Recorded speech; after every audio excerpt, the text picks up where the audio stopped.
Voy a empezar por presentarme.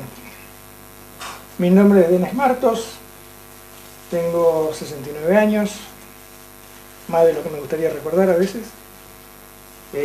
Casado, 2 hijos, uno fallecido con vida. Milito en política desde los 15 años, así que saquen la cuenta, son unos cuantos. El nombre raro ese de Denis viene del hecho de que nací en Budapest en 1943, soy importado. Llegué al país en el 49, a la edad de 6 años. Desde entonces vivo acá y no me pienso ir. Estoy enamorado de este país y trato de contribuir con lo que puedo a que este país sea un poquito mejor de lo que es actualmente. De lo que vamos a hablar es de poder y de Estado. Vamos a hablar de lo que son, en la primera charla, los factores de poder. En la segunda charla vamos a hablar de lo que es la estructura del Estado, la organización del Estado. Y en la tercera charla vamos a hablar de las funciones del Estado. Una de las cosas que le quiero aclarar de entrada es que siempre hay una discusión sobre la teoría y la práctica. Es decir, cuando hacemos este tipo de charlas, muchas veces mucha gente piensa, bueno, vamos a hablar de teorías. No es tan así. O sea, hay un mínimo de teoría que es necesaria para orientar y para dirigir a la práctica. Si ustedes ven el trabajo de un arquitecto, se van a dar cuenta que el arquitecto empieza por hacer un plano. Un plano es pura teoría. De papel aguanta cualquier cosa. Cuando ese plano empieza a construirse, viene el maestro mayor de obras y empiezan a poner los ladrillos, el maestro mayor de obras a veces le dice al arquitecto, escuchame, esto no cierra, no va. Entonces, hay dos posibilidades. O seguimos el plano y construimos un adefesio, o mejoramos el plano y nos adecuamos a lo que es posible, a lo que es factible, a lo que es viable dadas las condiciones. Entonces, entre la teoría y la práctica hay una ida y vuelta. Porque por el otro lado, si decimos la práctica es lo único que vale, que es también un mito muy difundido, con lo que nos vamos a encontrar es con una colección de improvisaciones que por regla general siempre salen mal. ¿Por qué? Porque no hay un hilo conductor, no hay una guía, no hay una orientación. En realidad no sabemos qué estamos construyendo. Estamos poniendo un ladrillo de arriba al otro, pero no sabemos cómo es el producto terminado. Entonces, la teoría y la práctica van de la mano. Y lo que yo les voy a tratar de transmitir no es tanto teoría. Lo que yo les voy a tratar de transmitir es lo que pueden aplicar todos los días. Lo que pueden aplicar concretamente en la práctica si se dedican a la política. Ahora, un mínimo de teoría al principio hace falta. Y una cuestión también que es muy importante señalar es que los intelectuales son bastante malos políticos prácticos y los políticos prácticos son bastante malos intelectuales y teóricos de la política. En general, lo que hace falta es un trabajo en equipo. O sea, si ustedes quieren tener una política práctica, bien orientada, forzosamente, casi necesariamente, van a tener que recurrir a dos personas distintas. O sea, un político práctico está en la lucha cotidiana, está en la trinchera, está en lo suyo. Generalmente el político práctico no es buen teórico. Y el intelectual teórico generalmente es un pésimo político. Para ponernos de acuerdo sobre qué estamos hablando en realidad. Toda definición, cualquier definición, es una convención. Pongámonos de acuerdo en que vamos a llamar a esto tal cosa y tal, con tales condiciones y con tales características, y empecemos a construir a partir de ahí. Es una convención. En ningún libro está escrito que la política es actividad relacionada con el poder, como verdad revelada. Pero es eso. podemos considerarlo como que es eso. Si la definición es correcta, o por lo menos ajustada a la realidad, lo que vamos a ver es que todo lo que construyamos por arriba de esa definición es sólido. Si la definición carece de relación con la realidad, en algún momento dado nos vamos a dar cuenta de que algo está fallando en la base.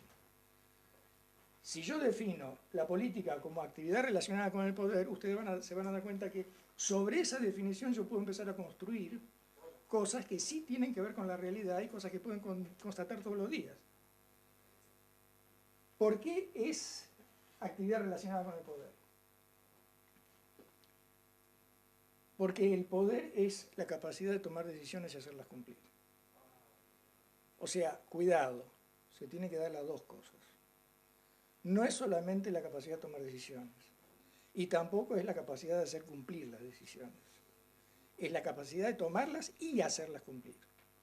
Una decisión tomada que no se hace cumplir, prácticamente no sirve para nada, y uno puede hacer cumplir las decisiones de otro, cosa que está muy bien, pero en ese caso no ha tomado la decisión la tomó otro. Es el caso de una fábrica y un capataz. El capataz toma decisiones que toma el jefe de fábrica. Y el jefe de fábrica hace cumplir sus decisiones a través del capataz o personalmente. Pero alguien las tiene que cumplir. Si no, la decisión es una decisión en el aire. El poder es eso. Ahora vamos a pegar un salto a otro tema. ¿A qué es la comunidad? Porque también se hace una enorme confusión muchas veces sobre lo que es comunidad, sobre lo que es sociedad y sobre lo que es una nación. Entonces, en la vida real, ¿de dónde podemos partir? De lo más simple a lo más complejo. Una gran ciudad es un mal ejemplo. Cuidado, una gran ciudad es un mal ejemplo, pero tomemos, por ejemplo, a una pequeña ciudad, a un pequeño pueblo del interior. Eso es una comunidad. ¿Por qué? Porque está formada por personas que conviven en el mismo espacio, se conocen entre sí, tienen un destino común. Si el pueblo se inunda, se van a inundar todos. O sea, conviven, se conocen, tienen un destino común, y es algo que es, y esto es importante, que es mentalmente abarcable. Mi viejo profesor, el doctor de Maillet, decía, para saber qué es una comunidad, suba a la torre de la iglesia, lo que puede ver es la comunidad. O sea, es visible, es mentalmente abarcable, es comprensible, porque uno lo puede tener, esa comunidad lo puede tener en la cabeza, porque la puede conocer, la puede caminar, puede hablar con la gente. Esa es una comunidad. Ahora, los seres humanos somos seres sociales, eso lo dijo Aristóteles hace 2500 años atrás, y evidentemente llega un momento en que las comunidades no viven en compartimentos estancos. Las comunidades no son islas en medio de un océano. Las comunidades se conectan y se comunican entre sí. Entonces, al comunicarse entre sí, las comunidades empiezan a formar algo mucho más grande, que es lo que llamamos la sociedad. ¿Sí? Una sociedad es ya un conjunto de comunidades que, como dice el PowerPoint, comparten una cultura, comparten una tradición, comparten una historia, comparten una trayectoria en común. Ahora, una sociedad ya no es mentalmente abarcable. Una sociedad de 40 millones de personas, cuando yo digo 40 millones, ustedes no pueden hacerse una idea de lo que son 40 millones. Es un 4 con un montón de ceros. Ustedes se pueden hacer una idea de lo que son 10 personas, 15 personas, 100 personas. 40 millones es un número que es muy lindo sobre papel, pero nadie puede hacerse una idea mental de 40 millones, ni hablemos de 1.500 millones o de 1.000 y pico de millones como el caso de China, o de 300 y pico de millones como el caso de Estados Unidos. O sea, ya no es mentalmente abarcable. Es más, ustedes se van a encontrar con que una sociedad puede estar distribuida sobre un territorio que prácticamente no conocemos. No hemos estado en todos los rincones de la República Argentina. Yo por razones de trabajo, la verdad he viajado bastante, gracias a este señor, y les puedo decir, sí, he estado en todas las provincias, pero en la mayoría de los casos he conocido fábricas y aeropuertos. No conozco todo el país, es imposible, aunque le dedique toda la vida. Una comunidad sí uno la puede recorrer caminando, una sociedad ya no. Entonces, para manejar sociedades hacen falta herramientas distintas a las que uno utiliza para manejar comunidades, son cosas diferentes. Sobre todo cuando la sociedad de repente se unifica en un nivel superior y vuelve a ser una comunidad, pero ya una comunidad organizada. Es lo que llamamos comunidad políticamente organizada, que es una nación. ¿Correcto? Entonces, si vamos de lo más simple a lo más complejo, esto se arma de una manera lógica y coherente. Bien. El otro concepto, el sexto concepto que quiero dejar en claro es que vamos a hablar de bien común, porque mucha gente habla de bien común y se imagina ferrocarriles para todos, fútbol para todos o lo que sea. No se trata de eso. El bien común es difícil de definir porque ha sido definido de muchas maneras distintas. Pero la mejor definición que yo he encontrado es todo aquello que contribuye al desarrollo de las potencialidades inherentes a una comunidad políticamente organizada, a una nación. Esto requiere una larga explicación, que la voy a tratar de hacer corta. Todos tenemos potencialidades, talentos, capacidades diferentes. Alguno nació con capacidad para el arte, otro nació con capacidad para ciencias exactas, otro nació con capacidad para un deporte, otro nació con capacidad para varias cosas a la vez, algunas más, otras menos. El hecho es que si no desarrollamos esas potencialidades, es prácticamente como si no las tuviéramos. Entonces, para desarrollarlas hacen falta medios, hace falta un entorno que posibilite ese desarrollo. Entonces, en una nación ustedes se van a encontrar con exactamente lo mismo, con que hay distintas potencialidades, tanto humanas como materiales.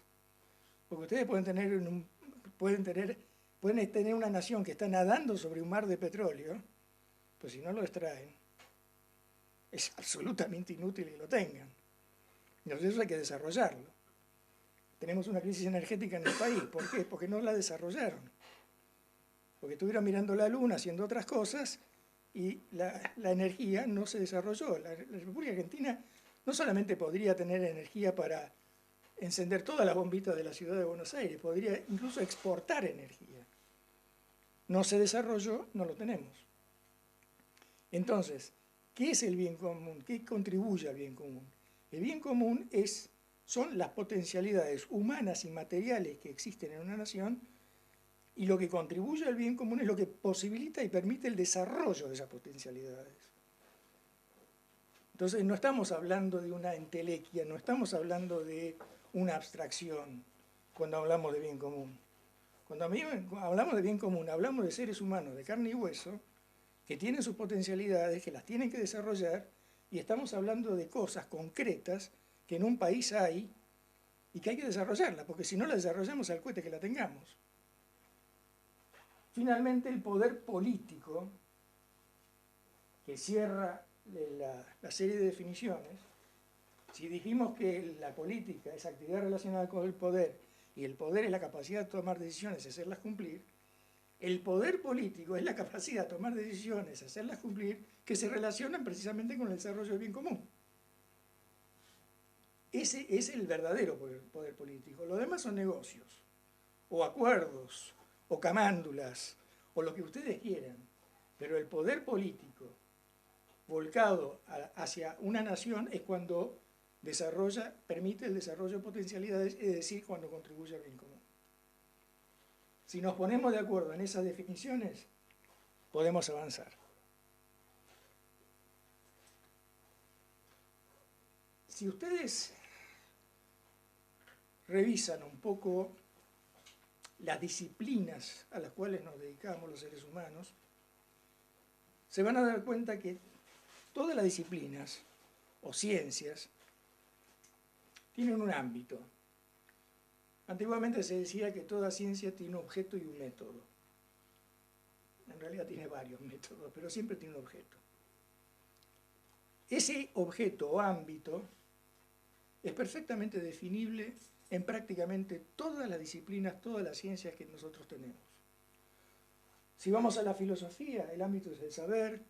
Si vamos a la economía real, no la financiera, la real, el ámbito de la producción y el consumo, la biología es la vida, la moral es la conducta humana, etcétera, etcétera. Pero pasa una cosa curiosa, y esto lo señala Carl Schmitt. En todas las disciplinas se mueven dentro de dos parámetros extremos. Muchas veces yo lo he llamado el penduleo propio del ser humano. El ser humano tiene esa tendencia de ir de un extremo al otro, ¿no es cierto? Un día hablamos de orden, disciplina, qué sé yo, y el otro día hablamos de libertad absoluta, de todo lo que sea. Entonces, tenemos la tendencia de ir de un extremo al otro, y esta tendencia, curiosamente, se manifiesta en las disciplinas científicas. Y en todas las disciplinas que aún no siendo científicas siguen siendo disciplinas. Se mueven dentro de parámetros extremos. Si ustedes revisan toda esa lista, se van a dar cuenta que la filosofía se dedica al ámbito del saber, pero se maneja con una bipolaridad de lo verdadero y lo falso. Para la filosofía lo importante es qué es cierto, qué es verdad y qué no lo es. La aritmética se maneja dentro de los conceptos de lo que es el cero y el infinito.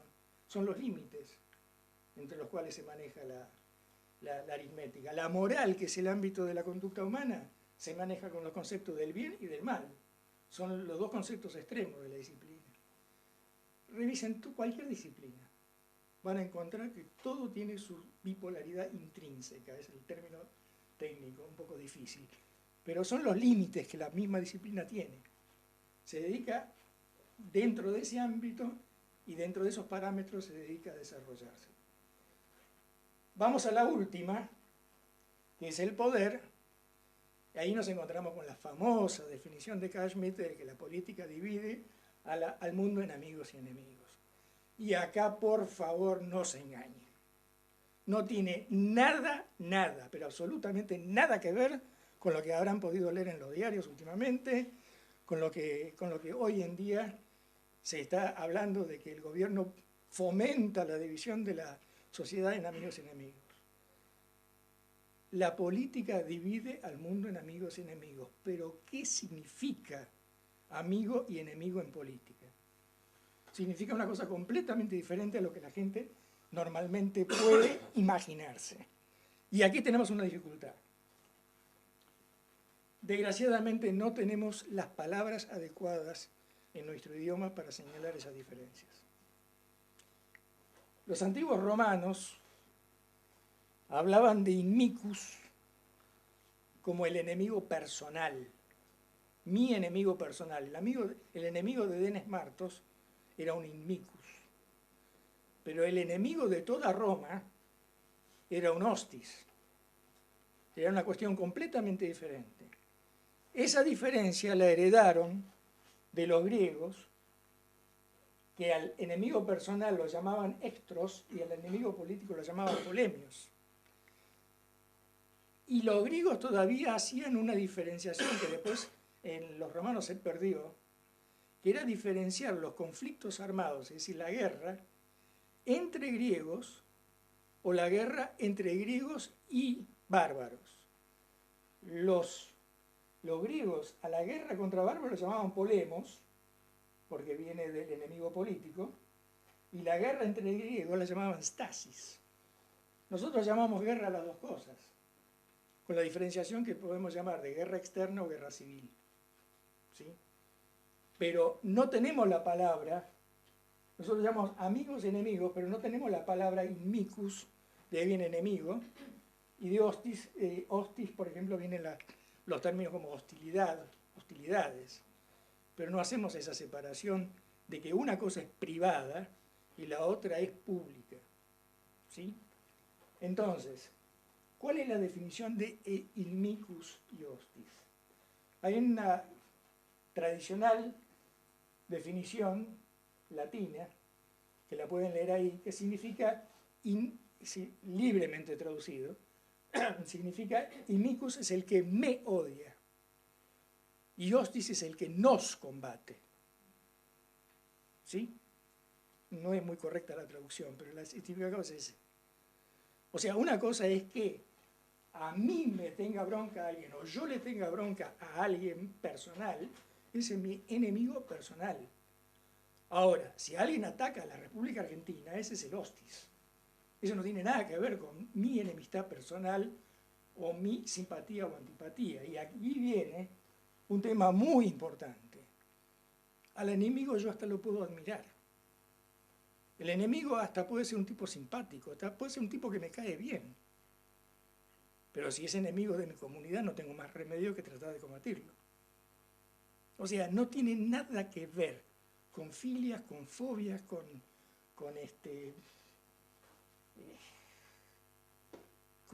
simpatías personales. El enemigo político es el enemigo de la comunidad. Hasta me puede caer simpático. Miren, un individuo como Vladimir Putin, yo lo podría considerar amigo de la Argentina. Evidentemente, enemigo no es. Es un tipo muy complicado, muy hábil, muy peligroso, pero desde el punto de vista argentino yo podría decir, podría ser un posible aliado. Eso yo parado en Buenos Aires. Si me paro en Hungría, la situación sería muy distinta. La situación sería muy diferente. En primer lugar, los rusos no tienen un muy buen nombre en Hungría, y en segundo lugar, si Rusia recupera Ucrania, yo tengo un problema, porque somos vecinos. Y tenerlo de vecino a Putin, y es medio peligroso. Entonces, esos son criterios políticos. Yo aquí en la Argentina lo puedo decir, bueno, podría ser un buen aliado. Desde cierto punto de vista, el tipo es admirable. Lo que ha hecho últimamente con el caso de Siria y la parada de chata que le hizo a Obama es una jugada de ajedrez magistral. Uno lo puede admirar. Ahora, yo parado en Ucrania, tomaría mis medidas. Parado en la Argentina, podría decir es un buen aliado. Eso es considerar al mismo personaje con un criterio político parado en distintos lugares. ¿Por qué? Porque el enemigo en política es el enemigo público, no es el enemigo privado. Y si le tengo bronca es mi problema personal. Y si le tengo simpatía es mi problema personal. Sigue siendo un enemigo público.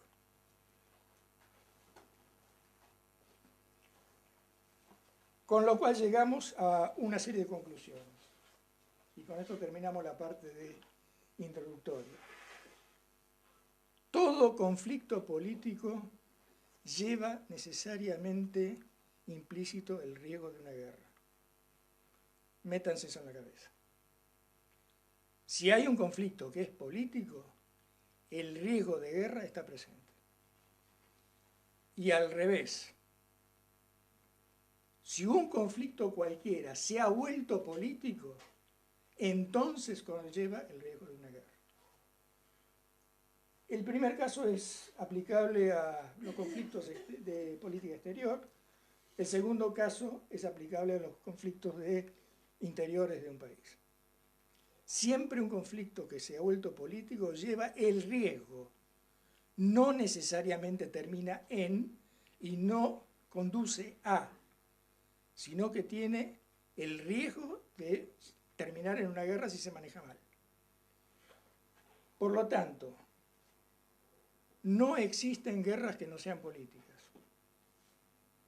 En los libros de historia ustedes van a encontrar un montón de definiciones como que guerras religiosas, guerras económicas, guerras étnicas.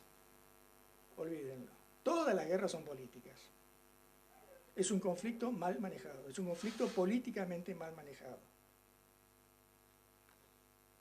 Y, muy importante, es que nadie, absolutamente nadie, en su sano juicio, desea una guerra. Para desear una guerra hay que estar loco, que los hay también, pero hay que estar loco.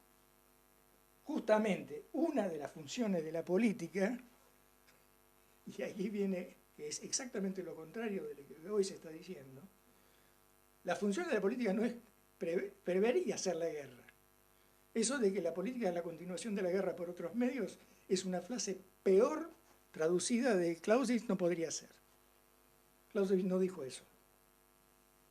Pero no importa, dejemos eso de lado. El hecho es que la política no conduce a la guerra. conlleva el riesgo de una guerra. Y la función esencial de la política es evitar la guerra. Y para evitar la guerra tiene dos herramientas. Para evitar guerras externas tiene la diplomacia y la política exterior. Y para evitar las guerras internas, o sea, las guerras civiles, tiene el Estado la función de síntesis, que es algo que vamos a ver en la última charla. O sea, la función de la política no es conducir una nación o una comunidad organizada a una guerra. Es exactamente lo contrario. La función de la política es evitarla. ¿Por qué? Porque la política conlleva el riesgo de una guerra. Es lo mismo que la medicina. La medicina conlleva el riesgo de la enfermedad. Todos tenemos el riesgo de la enfermedad. Ahora, la medicina no tiene por objeto enfermar a la gente. Con la política pasa exactamente lo mismo. Con lo cual llegamos a los factores de poder, que era el tema de la charla. ¿Por qué factores de poder? Porque son los factores que otorgan ese poder de tomar decisiones y hacerlas cumplir. Y no busquen más de estos cuatro. Lo que otorga poder político son estos cuatro factores. No hay más. Pueden devanarse los sesos pensándolo. En realidad, en lo esencial no hay más de cuatro. Son la fuerza bruta, el conocimiento, el carisma y el dinero. Esos son los cuatro factores que otorgan poder. Vamos por la primera. Se dice que la fuerza bruta es el derecho de las bestias. Es cierto hasta cierto punto. No se supone que una persona civilizada o que una nación civilizada o que un grupo de personas civilizadas recurren a la fuerza bruta así, porque sí nomás. Pero en la realidad del mundo concreto hay muy poco que oponerle a un ejército que está bien armado, bien disciplinado, bien conducido y que tiene una determinación realmente grande de vencer. A eso, como digo, hay muy poco para oponerle. O sea, no será muy civilizado, pero existe. Entonces, ¿qué es lo que contribuye a hacer que la fuerza bruta sea un factor de poder? La fuerza bruta tiene que ver con todo lo que signifique fuerza física, salud, mental, espiritual, física también. ¿Por qué? Y los antiguos romanos decían mens sana in corpore sano, que lo tomaron de los griegos por otra parte. O sea, las personas que tienen salud, vigor, fuerza física, generalmente se imponen sobre los débiles, sobre los pusilánimes, sobre los que no se deciden, sobre los que no saben lo que quieren. Generalmente toman la iniciativa. Capacidad de movilización. Pongan ustedes 1 millón de personas en la calle y se van a dar cuenta de lo que significa. No es cierto eso que sea tan pacífico. 1 millón de personas en la calle es fuerza bruta. Sobre todo si ese millón de personas se comporta de determinada manera, que es la calidad y la eficacia de los recursos que se movilizan. Pongan a ustedes 1 millón de personas en la calle que rompen la vidriera, asaltan todos los negocios, van a lograr un efecto. Pongan a ustedes 1 millón de personas en la calle que dan una imagen de solidez, de coherencia, de disciplina, y van a lograr un efecto completamente diferente. Y no estoy hablando de gente desfilando a paso de ganso. Estoy hablando de gente que se comporta de determinada manera y que da una imagen de orden, de cohesión, de disciplina, de control. Si ponen 10 personas, no van a lograr gran cosa. Pero si ponen 500.000 o 100.000, sí van a lograr gran cosa. Y eso es fuerza bruta. Eso es masa. Eso es capacidad de movilización. No tiene nada que ver con otras cosas. Y encima, la fuerza bruta también tiene que ver con el espíritu del cuerpo. Y el espíritu del cuerpo se logra con esos 3 conceptos que tienen ahí anotados. Que es la lealtad por un lado, la cohesión por otro y la disciplina por el otro. Sobre lealtad, cohesión y disciplina habría mucho para hablar. Lamentablemente por el momento vamos a dejarlo ahí. Pero la lealtad no significa estar de acuerdo en todo, siempre y para todo. Hay un viejo dicho que dice, siempre dice, primero nos juntamos, nos ponemos de acuerdo y después nos ponemos a trabajar. si hacemos eso no nos ponemos a trabajar nunca. Con Adrián tenemos un acuerdo. No hay dos personas medianamente inteligentes que estén de acuerdo en todo. Ahora, ¿cómo se superan esas divergencias? Con el primer concepto, con lealtad. Yo puedo no estar de acuerdo, pero si alguien toma una decisión y yo la tengo que cumplir, la cumplo. Por una cuestión de lealtad. No es que me calle la boca. No es que no le diga, che, escúchame, yo muy de acuerdo con eso no estoy. Pero si no es una cosa que es inmoral y que realmente es una cuestión de criterio o de concepto, por una cuestión de lealtad. Si a mí me toca cumplirla, la cumplo. Estén o no de acuerdo. Después veremos quién tuvo razón. El segundo factor de poder tiene que ver con el conocimiento. Y esto es cada vez más importante hoy en día. Casi les diría que, aunque el cuarto factor sea el dinero, hoy en día es a lo que más podemos apostar. El conocimiento tiene que ver con todo lo que significa adquirir, conservar y transmitir conocimiento. O sea, conservar conocimiento, ¿cómo lo conservamos? Lo conservamos por libros, hoy en día lo conservamos con soporte magnético. ¿Cómo se transmite el conocimiento? Así, haciendo lo que estamos haciendo nosotros, o bien por medio de los medios masivos de difusión, o por bien lo que hace Juan Manuel. En fin, se transmite el conocimiento. ¿Cómo se adquiere el conocimiento? Chicos, estudiando. No hay más remedio. El 90% de las cosas que necesitamos ya fueron investigadas por otros. No vamos a inventar la rueda. Entonces el conocimiento se adquiere permitiendo que el conocimiento anterior sea transmitido hacia nosotros. Para eso tenemos que ir a buscarlo. Y después está la capacidad de convertir conocimiento en saber. Conocimiento es una cosa, saber es otra. El conocimiento es lo que saben los especialistas. Conocimiento es un saber puntual sobre algo puntual. El saber es saber cómo se relacionan todas esas cosas. O sea, alguien puede saber mucho de química y tiene conocimientos de química.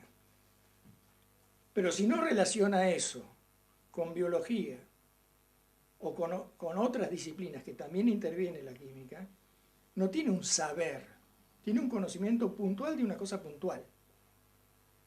Entonces, el saber es saber relacionar los conocimientos puntuales, es saber cómo se relaciona un conocimiento puntual con el resto de los conocimientos, y mientras más amplio sea la capacidad de relacionar, mayor va a ser el saber adquirido. Entonces, es importante saber, juego de palabras, es importante saber que el saber es la interrelación de los conocimientos. El conocimiento en sí y puntual es necesario para el especialista. Por eso muchas veces para adquirir un gran dominio, un gran ámbito de saber, de nuevo caemos en la necesidad de equipos, porque es la única forma de hacerlo. Hoy en día, conocimientos puntuales son de tal magnitud, de tal cantidad, que no hay cerebro humano capaz de manejarlos a todos. Hace 2500 años atrás, Aristóteles podía decir que sabía todo lo que se podía saber. Hoy en día, ningún ser humano puede decir eso. Después tenemos que aprender a usar las herramientas, y si no existen, tenemos que también tener la capacidad de crearlas para ampliar, refinar, para expandir conocimientos puntuales. Porque el conocimiento es algo fluido, no es algo que es de una vez para siempre. Siempre se agregan nuevos conocimientos, siempre hay cosas nuevas para aprender, siempre se aprende algo. Ustedes, si se dedican un poco al conocimiento, se van a dar cuenta que van a morir aprendiendo. Siempre se aprende algo. Y para aprender hay herramientas, hay métodos, hay sistemas, hay que aprender a usarlos, hay que aprender a dominarlos. Mientras más conocimiento adquieran, más posibilidades van a tener de interrelacionar esos conocimientos Y no solamente va a crecer el conocimiento, sino que va a crecer al mismo tiempo el saber. Tienen que tener flexibilidad para incorporar nuevos conocimientos. Ese es el problema que muchas veces tienen los dogmáticos.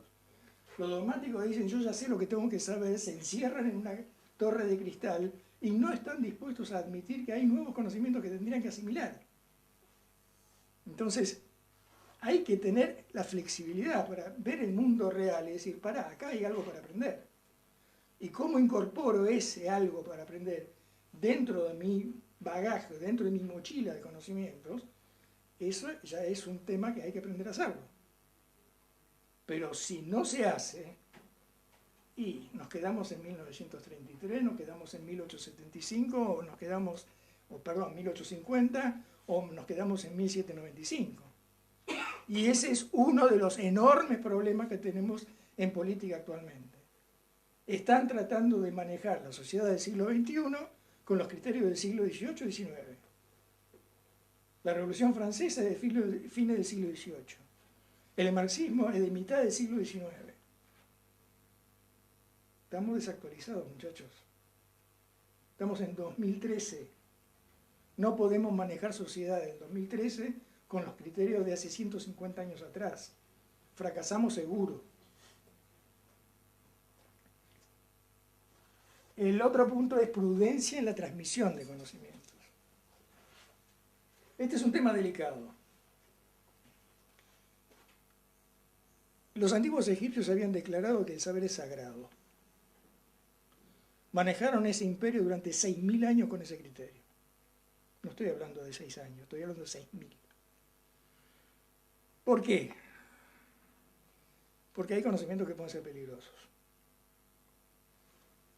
No me acuerdo quién fue el que dijo alguna vez, todavía en la época de la Guerra Fría, que los científicos soviéticos y los científicos norteamericanos se podían pasar la fórmula de la bomba atómica, suponiendo que tal cosa exista, se podían pasar la fórmula de la bomba atómica delante de las narices de Khrushchev y del presidente norteamericano sin que ninguno de los dos entendiera qué estaba sucediendo. O sea, el conocimiento da poder, el conocimiento otorga poder. Los que saben cómo son las cosas, los que saben cómo se hacen las cosas, siempre van a tener poder sobre los que no saben cómo son las cosas y los que no saben cómo se hacen las cosas. Pero hay cosas que pueden ser peligrosas. Por ejemplo, física nuclear, por ejemplo, armas químicas, por ejemplo, un montón de otras cosas. Entonces hay que tener mucho cuidado a quién se transmite el conocimiento y en qué medida, porque puede convertirse en un boomerang. Si uno transmite conocimiento a una persona o a un grupo o a un organismo social que puede convertirse en un enemigo político, prácticamente se está poniendo la pistola en la cabeza. O sea, es delicado el tema, pero hay conocimiento que no es para cualquiera. Eso hay que saberlo. Y después, la interrelación del saber y del conocimiento con la política generalmente viene de la mano de equipos. ¿Y por qué? Por lo que yo le decía antes. Así como los intelectuales son pésimos políticos y los políticos generalmente son pésimos intelectuales, pasa exactamente lo mismo con los científicos. Los científicos no son buenos políticos y los políticos no son buenos científicos. Entonces, para que el proceso de toma de decisiones cuente con la información necesaria para tomar una buena decisión, y acá les voy a decir algo. Tengan presente esto. No es lo mismo tomar una decisión bien que tomar una buena decisión. No es lo mismo. El proceso de toma de decisiones está muy bien estudiado. Los norteamericanos lo estudiaron muy bien. ¿Cómo se hace para tomar una decisión bien tomada? Eso es un proceso que se puede estudiar, se puede aplicar, hay mucha literatura al respecto. Pero eso todavía no quiere decir que esa decisión sea una buena decisión. Esa decisión puede ser equivocada.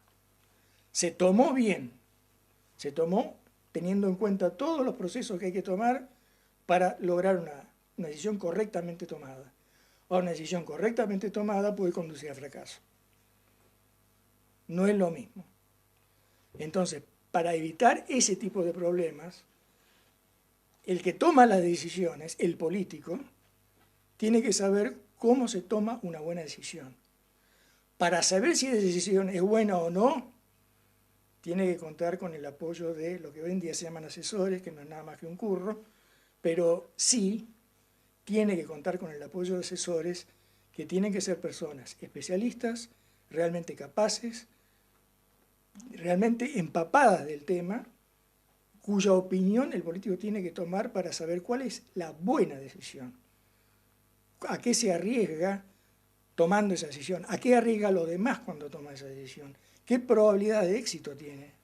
¿Qué probabilidad de fracaso tiene? ¿Cuáles son los riesgos que afectan esa decisión? Todo eso el político por sí mismo no lo puede evaluar. Lo tiene que evaluar de la mano de la gente que conoce el tema. Y ahí, si toma la decisión de acuerdo a un procedimiento correcto, va a ser una buena decisión bien tomada. Y si es una buena decisión bien tomada, tiene por lo menos una garantía razonable de éxito. El carisma. El carisma es, los griegos decían, el carisma es el don que tienen algunas personas de estar más cerca de los dioses que los demás. Es algo que les podría decir, ¿por qué una persona es popular? ¿Por qué una persona de repente es popular? ¿Por qué le cae bien a todo el mundo? Hay personas así. Ustedes forman un equipo de fútbol, pongan 11 pibes en la cancha. Les apuesto lo que quieran, que al tercer partido el capitán del equipo surge solo. Aparece solo, no lo tiene que enseñar con el dedo. Que fulanito va a ser el capitán, no, déjenlo. Háganlo jugar 3 partidos y el capitán del equipo sale solo. José Ortega Gasset decía que la sociedad viene de socius, obviamente, pero también viene de sequor, que es el que sigue. Porque la sociedad está formada por pocos que echan para adelante y otros que siguen. ¿Quiénes son los que echan para adelante? Los líderes, los conductores. Ahora, ¿por qué de repente surgen? Y porque tienen carisma. No hay otra explicación. Carisma es un don, es un talento. Con carisma se nace o no. Eso es algo que si natura non da, Salamanca non presta. El carisma se puede llegar a simular con ingeniería mediática, se puede llegar a simular con algunas técnicas que hay últimamente, pero por más ingeniería mediática que le metan, si la persona no lo tiene, a la larga no es sostenible la figura. El carisma tiene que ver con liderazgo, con conducción, con algo importantísimo, con mantener un grupo humano orientado hacia los objetivos que se quiere lograr, que es la función de la conducción. Si no hay una conducción, el grupo humano se dispersa. O bien cada uno se va por su lado, o bien el grupo humano empieza a perseguir 40 objetivos distintos, en cuyo caso también se dispersa. El conductor se caracteriza por su credibilidad, su poder de persuasión, su poder de convicción. Lean la biografía de todos los grandes líderes. Son tipos que pudieron convencer a gente. ¿Cómo hacían? Tenían carisma. Los convencían. Y al mismo tiempo resultaban creíbles. Y no solamente creíbles ellos personalmente, sino que eran capaces, y fueron capaces, de hacer creíble el proyecto que tenían. Lo que caracteriza a un buen conductor es justamente eso, capacidad de persuasión y ser lo suficientemente creíble como para que la gente le crea. Pero no solamente que le crea que no le está macaneando, sino que crea también que el proyecto que el tipo está proponiendo es viable.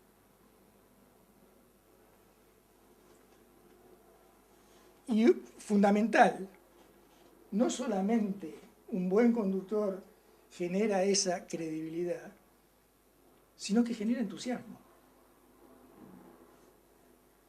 De vuelta, repasen la biografía o la historia de todos los grandes líderes que ha tenido la humanidad, simpáticos o antipáticos, no importa, se van a dar cuenta que la gente que lo seguía estaba entusiasmada. y muchas veces entusiasmada a punto de dar la vida. Y no estoy agrandándolo en lo más mínimo. Un entusiasmo feroz generaron algunos líderes. ¿Por qué? Y porque se produce un fenómeno que los latinos llamaban la admiratio, la admiración hacia el líder. Eso se ha querido desvalorizar diciendo, bueno, porque lo endiosaron. No, el líder no lo endiosa a nadie. El líder se impone.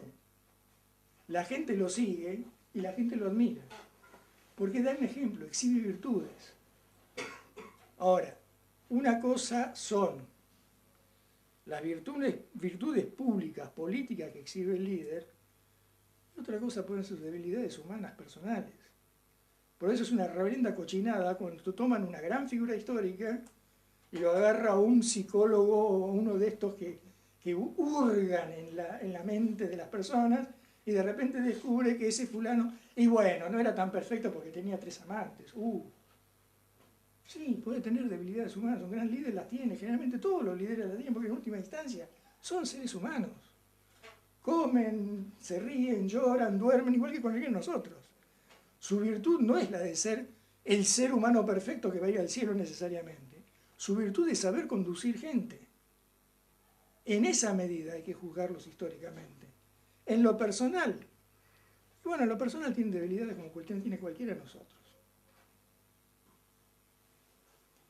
Y después la última es que un buen conductor es accesible y está siempre abierto. Por eso nuestra presidenta no es un buen conductor. Si uno se rodea de un círculo áulico de personas y no sale de ahí, no está conduciendo a nadie en realidad. Todos los grandes conductores fueron accesibles y estuvieron abiertos. Abiertos a opiniones, abiertos a nuevas ideas, a veces disimulándolo. Vamos a reconocerlo, hay un cierto orgullo humano que en algunos casos interviene, pero en el fondo un buen conductor siempre tiene las antenas paradas y siempre está mirando qué es lo que hay que hacer y cuál es la nueva oportunidad para echar para adelante. Y si no lo ve, escucha. Y después de escuchar, decide. Y por último, algo que todos conocemos demasiado bien, porque siempre nos falta, es el dinero. El dinero es un factor de poder político. Más hoy en día que hace un par de siglos atrás. El dinero, como poder político, tiene que ver con todo lo que sea. Por ejemplo, inversión.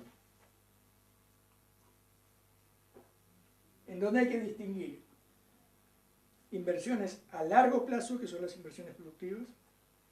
Una fábrica de automotores, una fábrica de autos, no la voy a poner en una semana ni en un mes y probablemente ni siquiera en un año. Pero una fábrica de autos necesito por lo menos 2 o 3 años hasta que sale el primer coche. Entonces la inversión productiva es una inversión generalmente a largo plazo. Después está la inversión financiera, que normalmente es a mediano plazo. Compro un papel, compro una acción de una empresa que tiene acciones baratas, pero que yo especulo con que va a andar bien, por lo tanto la acción va a subir. A los 7, 8, 9 meses, al año, sube la acción, vendo la acción y hice la diferencia. Es una inversión financiera. También me puede salir mal. Y la inversión especulativa es la inversión a corto plazo. Compro dólares hoy porque están a un número cualquiera, 9, y mañana está 9.50, vendo. Y después espero que baje de nuevo, vuelvo a comprar y cuando sube vendo de nuevo.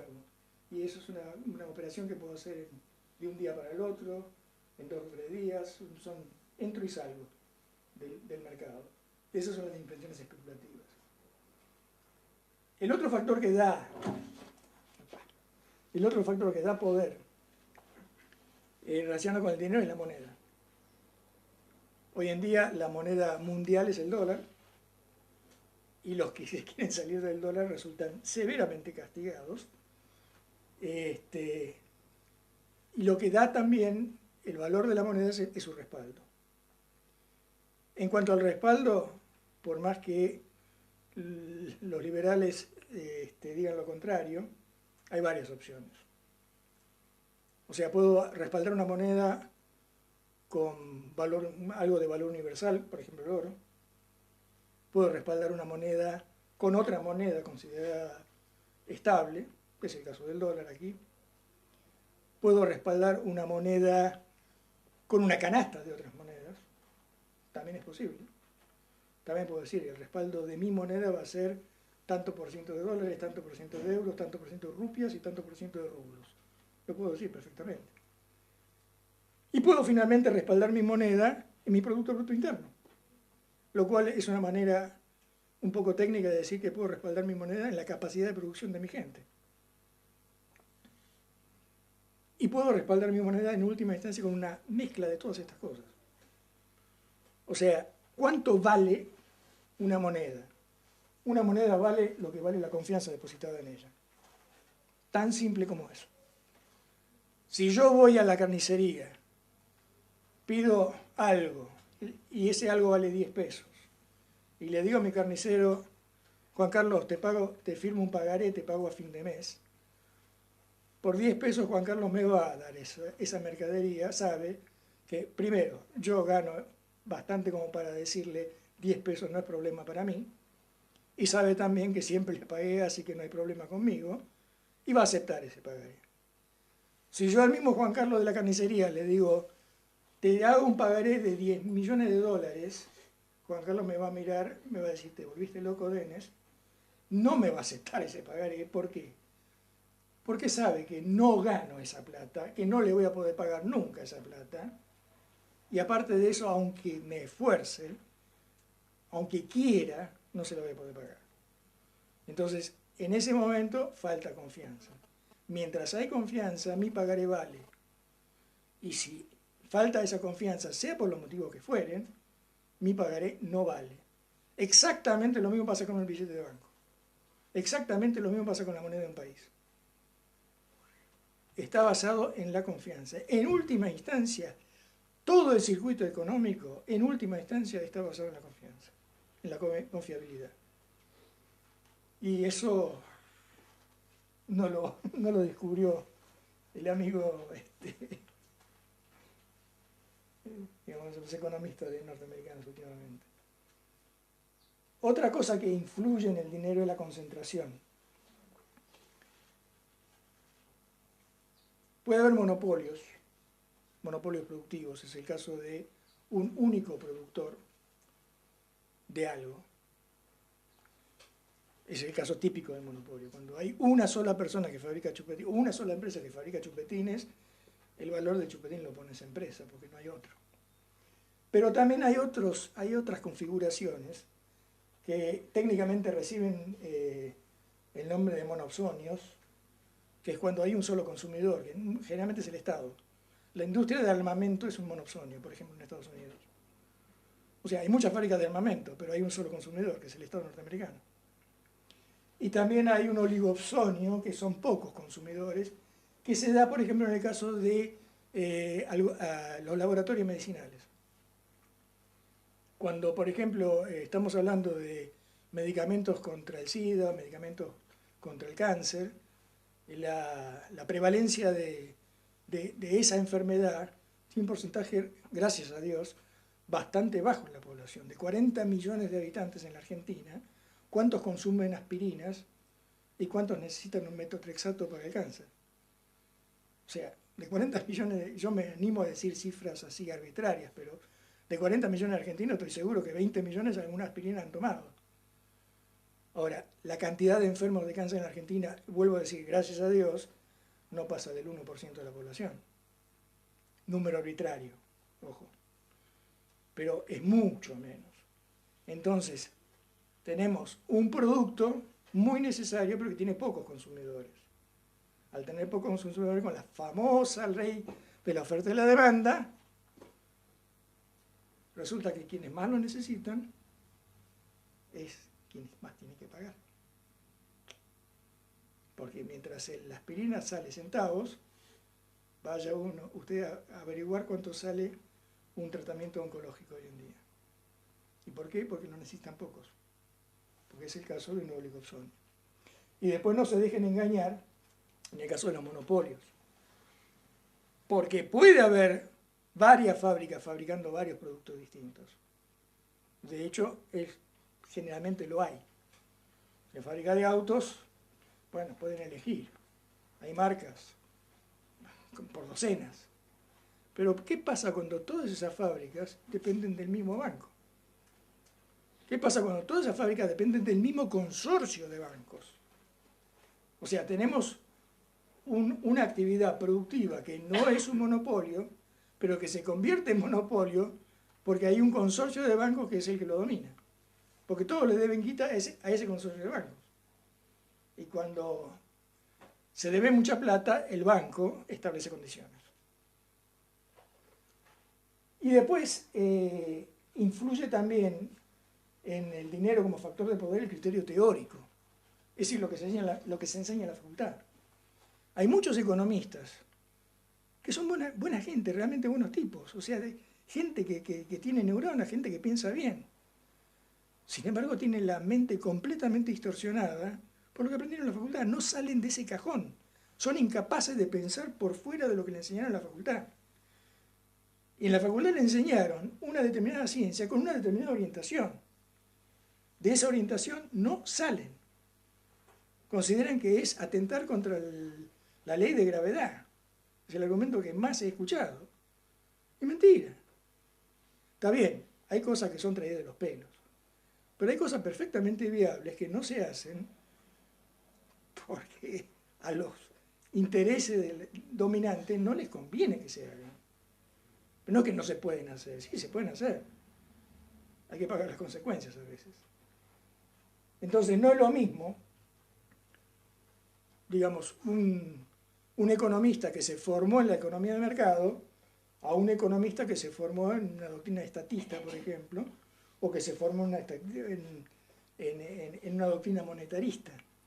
Incluso los economistas tienen las grandes discusiones entre ellos. O sea, la orientación académica del economista o de la economía influye mucho en qué medida ese dinero o esa economía es un factor o no de poder. Y por último, tenemos la relación de hecho del dinero con la política, que es también una cosa muy real. No solamente en cuanto a si el político se puede comprar o no. La respuesta a eso es muy fácil, en el 99% de los casos sí. Pero no solamente de eso se trata, no solamente de eso se trata si el político es corruptible o no es corruptible. Es cuestión de agregar ceros. Generalmente lo es. Pero no se trata de eso. De lo que se trata es de en qué medida la política depende del dinero. Y el caso casi clásico de esa dependencia lo tenemos hoy en día. Hagan una cosa muy simple. ¿Qué necesitan dentro del actual sistema para llegar a ser presidente o presidenta, como se dice hoy? ¿Qué necesitan? No, votos. Está bien, vamos a terminar ahí, pero ¿qué necesitan? Primero necesitan votos. Para conseguir votos, ¿qué necesitan? Darse a conocer. Pero si no los conoce nadie, nadie los va a votar. Aparte de mamá, papá y 3 amigos. Ahora, para darse a conocer, ¿qué necesitan? Necesitan campaña, necesitan espacio en televisión, necesitan entrevistas también en televisión, en los diarios, en las revistas, tienen que recorrer el país, tienen que hacer campaña, tienen que ir de un lugar para el otro. Estamos pagando hoteles, tienen que pagar movilidad, tienen que pagar asesores, tienen que pagar espacios. Hay entrevistas periodísticas que cuestan plata. O sea, no siempre el periodista invita a alguien. Hay muchos casos en donde el invitado pone $25.000 arriba de la mesa para que vos me entrevistes.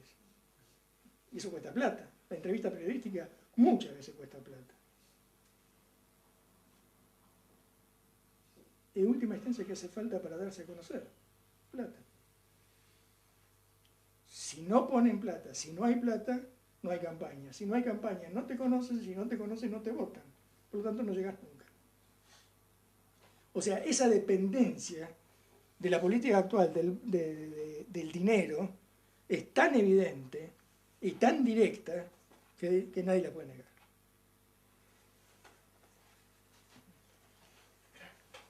Por último, tenga presente que cada uno de estos factores de poder tiene su dinámica propia.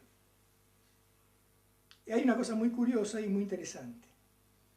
La fuerza bruta es como el teorema de Pitágoras, no se lo puedo quitar. Todo lo que yo les estuve diciendo hoy, para lo que les pueda servir, no se lo puedo quitar. Ya lo tienen, ya de ustedes. No lo puedo quitar.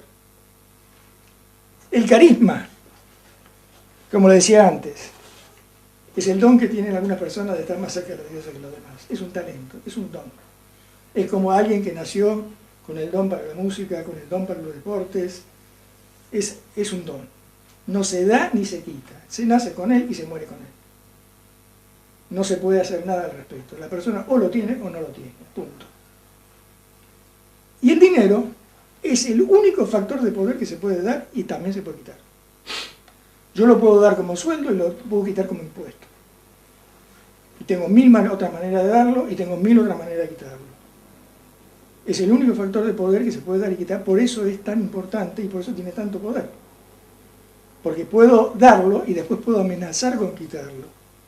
Y la amenaza de quitarlo actúa de presión y de factor de poder. De todos modos, esto no quiere decir que un movimiento político o un partido político tiene que tener mucho de todo esto. No cometan el error de pensar que ahí hay que tener mucho de todo, de todos los 4 factores.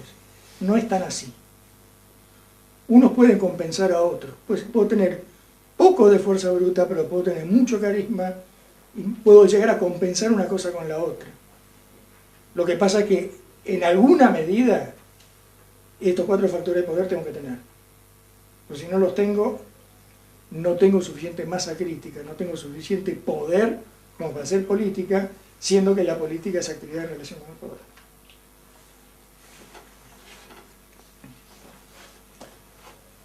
El saber es poder, no lo inventé yo, ni lo inventó Alvin Toffler. Es de Francis Bacon, siglo XVI, XVII. La ignorancia es una maldición. Y el saber nos da las alas con las que volamos hasta el cielo.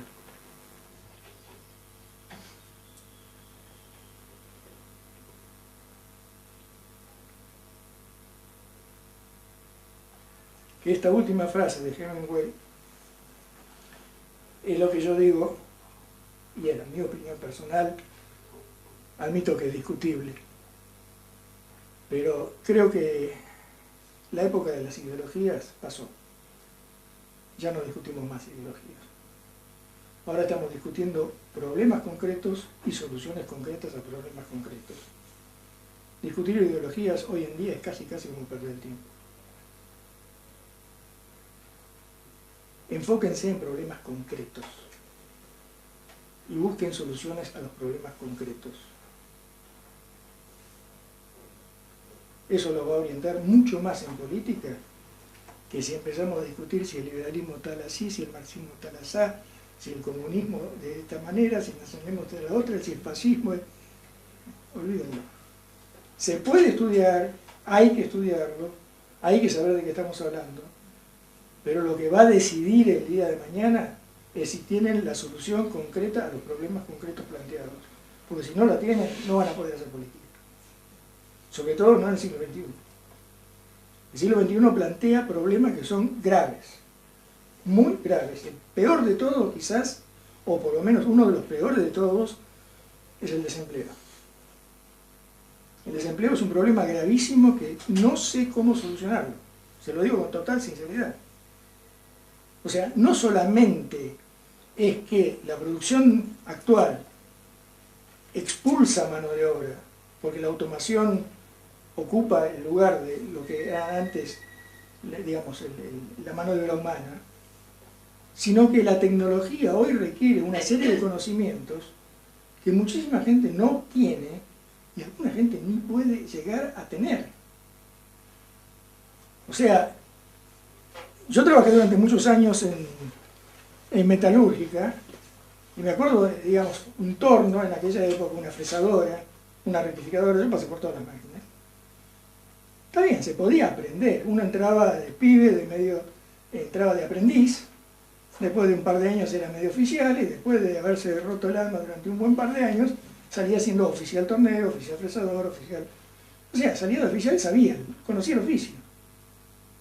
En el taller de mi suegro, hoy en día hay máquina de control numérico. Muchachos, el que no sabe trigonometría y el que no sabe programar, ni la ladra a la máquina. No tiene ni idea de lo que tiene que hacer. O sea, hoy en día el problema es cómo le damos trabajo, por lo menos, perdón, uno de los grandes problemas es cómo le damos trabajo al montón de gente que tiene que trabajar. Es un problema concreto, cuya solución concreta no está muy a la vista. Porque podemos hacer obras públicas, podemos hacer cosas, pero esas cosas tienen fecha de vencimiento, tienen su límite. Podemos construir caminos, podemos construir puentes, podemos construir hospitales. Hay muchas cosas para construir, pero en un momento dado vamos a tener que parar. ¿Y qué hacemos con la gente? Es un problema concreto, hay que resolverlo. Y alrededor de ese problema concreto se resuelve también el problema del dinero. Y se resuelve el problema del dinero con la relación del dinero con la política. O sea, la política es un todo está relacionado con todo en realidad. Toquen el problema que toquen, siempre van a encontrar que se relaciona con un montón de otros problemas.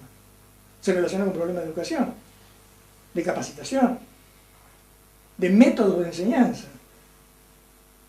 Son cosas que se me acaban de ocurrir así.